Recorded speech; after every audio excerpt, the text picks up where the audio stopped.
Pour tout savoir sur l'économie chinoise, embarquement immédiat dans Classe Éco.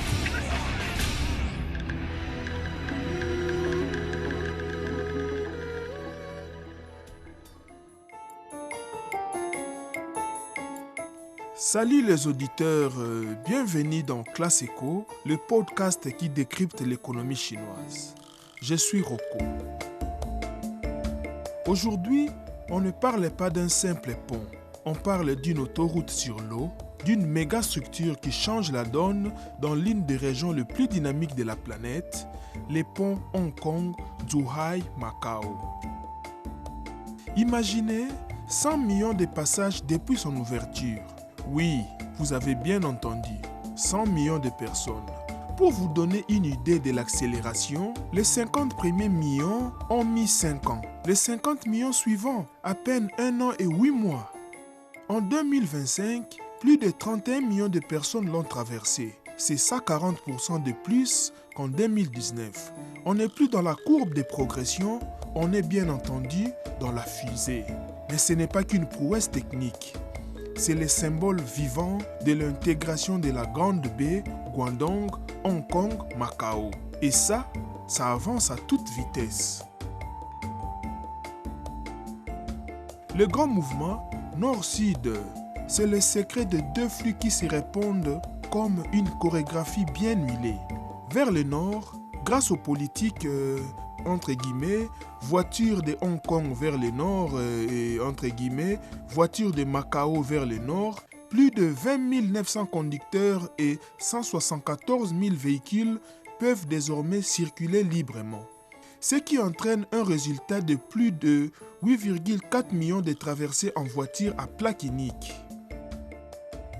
Les résidents de Hong Kong et Macao vont travailler, consommer, investir sur la rive ouest et ça dynamise toute la région.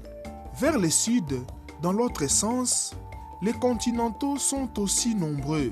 En 2025, un record.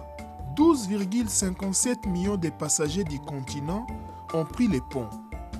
Tourisme, affaires, famille, le mouvement est devenu naturel. Et avec l'initiative récente, entre guillemets, voiture du Guangdong vers le sud, les économies s'entremêlent encore plus. Il s'agit d'une véritable porte ouverte sur le monde. Mais ces ponts, ce n'est pas qu'une affaire régionale. Il est devenu une plateforme internationale. Grâce à la connexion directe avec l'aéroport de Hong Kong et les transits sans visa de 144 heures, le voyageur du monde entier l'utilise.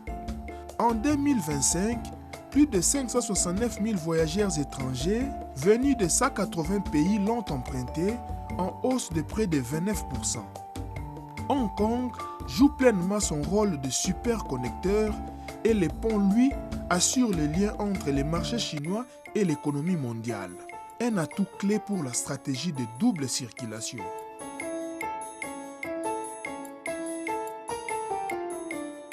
Au-delà du béton, on note également l'effet pont-économie. Le vrai génie, c'est ce qui se passe autour et grâce à lui.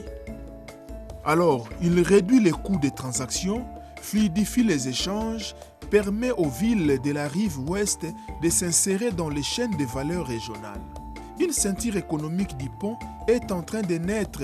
Logistique, tourisme haut de gamme, coopération, innovation, c'est un nouveau corridor de croissance.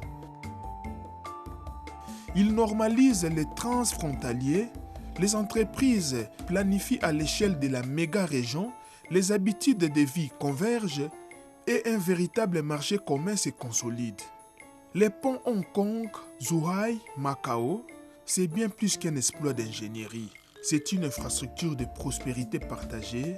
La preuve est tangible qu'une intégration régionale bien pensée peut créer de la valeur pour tous. Il incarne la réussite de un pays, deux systèmes et montre comment un projet phare peut servir de levier à un développement économique de haute qualité.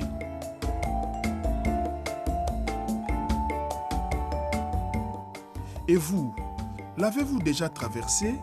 Imaginez-vous les prendre un jour pour aller de Hong Kong à Zhuhai en moins d'1 heure. Dites-nous tout en commentaire.